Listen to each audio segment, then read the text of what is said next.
Welcome to The Explainer. Today, we are diving deep into one of the world's most complicated and, frankly, dangerous rivalries, the shadow war between the United States, Israel, and Iran. It's a conflict fought in the dark, but its consequences could set the entire globe on fire. Okay, I want you to imagine this state. It's not that far off. For decades, right, a tense Cold War has been simmering in the Middle East. And then, all of a sudden, it boils over. Within the first 12 hours of that day, the sky over Iran just lights up. We're talking about nearly 900 coordinated air and missile strikes launched by the United States and Israel, hammering targets all across the country. Now, let's be crystal clear. This isn't a prediction. It's a war scenario, a war game built on years of strategic planning. But it gives us a chilling look at what a hot conflict could be, an attempt to basically decapitate Iran's leadership and wipe out its most critical military and nuclear sites in one single, overwhelming blow. And Iran's response? It isn't just fast, it's massive. And it's immediate. A storm of ballistic missiles and drones rains down on Israeli cities and U.S. military bases all across the Gulf. So what started as a targeted strike, that just spiraled into a full-blown regional war, putting the entire global economy on notice. So you have to be asking, how in the world could things get to this point? To understand that, we need to really dig into the three main players and their worldviews, which, let's just say, don't exactly line up. And this really lays out the fundamental divide. On one side, you've got the US and Israel, and their goal is to maintain a stable, pro-Western order in the region.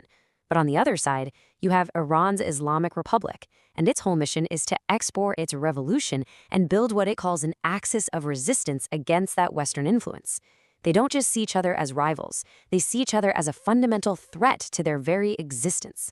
But here's the thing, and this is what's so fascinating about this whole story, it wasn't always like this. Not even close. In fact, before they became bitter enemies, these nations were once quiet partners, and even close allies. I mean, just look at this timeline. It shows you how dramatic that shift was. Before 1979, Iran, under the Shah, was a pillar of U.S. strategy in the Middle East. Israel and Iran were even sharing intelligence against common enemies. But then, 1979, the Iranian Revolution happens and it changes everything. This wasn't just a new government. It was a total 180-degree ideological flip that turned allies into sworn enemies seemingly overnight. And just to put that into perspective, the U.S. didn't just see Iran as some friendly country. No, Iran was their strategic anchor in the Persian Gulf. They were the regional policeman, right? Their whole job was to protect the vital flow of oil and keep the Soviet Union in check. So when the revolution happened, it didn't just end a friendship. It completely shattered a cornerstone of American foreign policy. Okay, so after 1979, a direct, all-out war was just way too risky for everyone involved. So instead, the conflict went underground. It moved into the shadows. And for more than 40 years, this has been a war fought not on a traditional battlefield, but with spies and sabotage and all sorts of deniable, covert methods. The central strategy here is what's called a proxy war. I mean, think about it. Why risk your own soldiers and kick off a huge international crisis when you can just fund, arm, and train other groups to do your fighting for you? It's a way to project power and bleed your rival dry without ever officially declaring war. And these are the modern weapons of the shadow war. You've got Iran supporting groups like Hezbollah and Hamas to threaten Israel directly. And in return, you have Israel and the US launching these incredibly sophisticated cyber attacks, like the famous Stuxnet virus that totally wrecked Iran's nuclear centrifuges.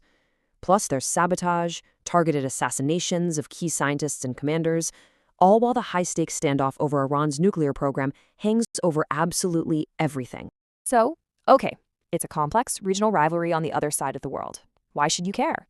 Why does this actually matter to you no matter where you're watching from? Well, the answer really boils down to one simple but incredibly powerful word: energy. Take a look at this. This is the Strait of Hormuz, the world's most critical choke point for oil. And get this, a full fifth of the entire planet's daily oil supply has to pass through this tiny little channel. And who sits right there on its northern coast? Iran. That gives them a potential chokehold on the entire global economy.